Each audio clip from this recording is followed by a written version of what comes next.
माँ की सीख। मायका बेटी को खुश होते देखना चाहता है और ससुराल बहू को। बड़े आक्रोश में घर में घुसते ही शोभा को आंगन में काम करती हुई सुनैना भाभी दिखाई पड़ी तो पूछा, भाभी मम्मी किधर हैं? अरे दीदी नमस्ते, अचानक आपका आना, क्या बात है दीदी? न हाय न हेलो, बस मम्मी जी की खोज खबर। आइए बैठिए तो सही। कहते हुए काम छोड़ सुनैना ने शोभा के पैर छुए और बैठक की तरफ इशारा किया।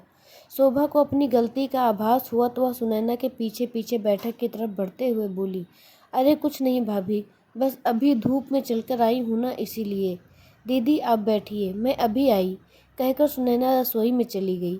शोभा सोचने लगी, कितना बदल गया है सब कुछ। शादी क्या हुई, जैसे मायका पराया ही हो जाता है। और तो और माँ बाप भी बदल जाते हैं। देखो ना, जब एक कंपनी से मेरा नियुक्ति पत्र आया था तो मेरी सास ने नौकरी करवाने से मना कर दिया था।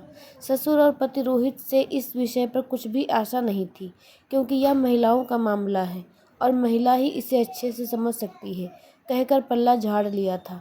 शोभा भागकर मायके आई थी और मम्मी को सारी बात बताकर इनसे राय मांगी तो इन्होंने तुरंत ही मना करते हुए घर की जिम्मेदारियों और सभी का ध्यान रखने की बात कहकर एक लंबा चौड़ा भाषण दे दिया था। लाचार होकर मैं वापस ससुराल चली आई और धीरे धीरे नौकरी की बात भूल गई।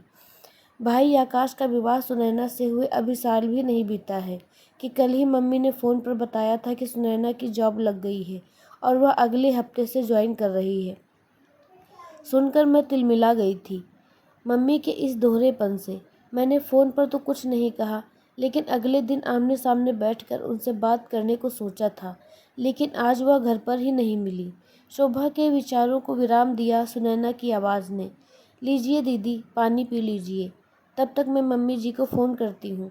वे पड़ोस में सुमित्रा चाची की बहू से मिलने गई हैं। क्या हुआ सुमित्रा चाची की बहू को? शोभा ने कहा। कुछ नहीं दीदी, वह वर्किंग वूमन है ना, और मुझे अगले सोमवार से ज्वाइन करना है, तो उससे वह सुमित्रा चाची से मेरे लिए कुछ टिप्स लेने गई हैं, मुस्कुराते हुए सुनैना ने कहा। इधर सुनैना की बात सुनकर शोभा के कानों में जैसे आग का गोला रख दिया गया हो।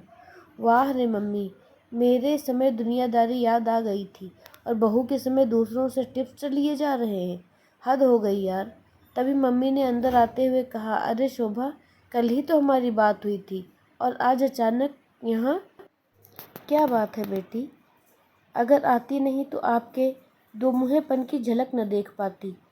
वाह मम्मी वाह, शोभा ने बड़े तीखे शब्दों में मुंह बनाकर मम्मी को उत्तर दिया। तो मम्मी ने कहा, ये क्या बात कर रही है तू शोभा? जो कुछ भी बोलना हो स्पष्ट बोल दे, बातों को घुमाने की ज़रूरत नहीं है। मम्मी अभी आप यहाँ से आ रही हैं। तभी कॉफ़ी लेकर सुनैना अंदर आई। सब कॉफ़ी पीने लगे। मैं अभी सुमित्रा से उनकी बहू से कुछ टिप्स लेने गई थी और ले भी आई। कॉफ़ी पीते हुए मम्मी ने कहा, और मम्मी मेरी नौकरी के समय आपने तो पूरा अनसुईया चरित्र ही सुना दिया था मुझे। तब क्या हो गया था आपको? ओह यह मामला है, कहकर मम्मी मुस्कुरा पड़ी। वे बोली, शोभा ध्यान से सुनो, सुनैना मेरी बहू है। सुनैना की खुशियों पर मैं ध्यान नहीं दूंगी। दूसरी बात, सुनैना के बाहर जाने से इसके पति की कोई मनाही नहीं है। रही बात तेरी, तो तू इस घर की बेटी है। तू जिस घर की बहू है, उसके परिवार के बुजुर्गों व पति की सलाह को मानना तेरा कर्तव्य बनता है। मेरी सलाह तेरे दाम्पत्य जीवन को यदि कलह से भरने वाली है तो मैं भला ऐसा क्यों करूँगी? तब मेरे पति व सास की इच्छा नहीं थी तो मैं तुझे नौकरी करने को क्यों उकसाती, क्यों तेरे घर में झगड़ा लगवाती? एक बात और सुन बेटा, तेरे जाने के बाद मैंने तेरी सास से इस विषय में बात की थी। तब उन्होंने कहा था कि नौकरी के बजाय यदि शोभा अपने प्रशिक्षण, योग्यता और कुशलता को प्रयोग में लाने के लिए एक ब्यूटी पार्लर खोलने की इच्छा व्यक्त करेगी तो वे न केवल सहयोग करेंगी बल्कि तेरी पहली ग्राहक भी बनेंगी। पर नौकरी करने की धुन में तूने तो यह करने के विषय में सोचा ही नहीं। मायका बेटी को खुश होते हुए देखना चाहता है और ससुराल बहू को।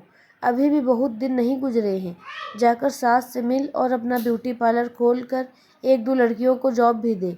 काफ़ी खत्म करके शोभा उठी और मम्मी के गले लगते हुए कहा, मम्मी आपने मेरी आंखें खोल दी। मैं अभी अपनी सास से मिलकर कुछ नया करती हूँ। जाओ बेटी, जब जागो तभी सवेरा होता है, मम्मी ने कहा। सुनैना को बाय बोलकर शोभा तुरंत ससुराल निकल गई। आपको यह कहानी कैसी लगी हमें कमेंट में ज़रूर बताएं, और अगर अच्छी लगी है तो लाइक शेयर सब्सक्राइब ज़रूर करें। मिलते हैं अपनी अगली कहानी में, तब तक के लिए धन्यवाद।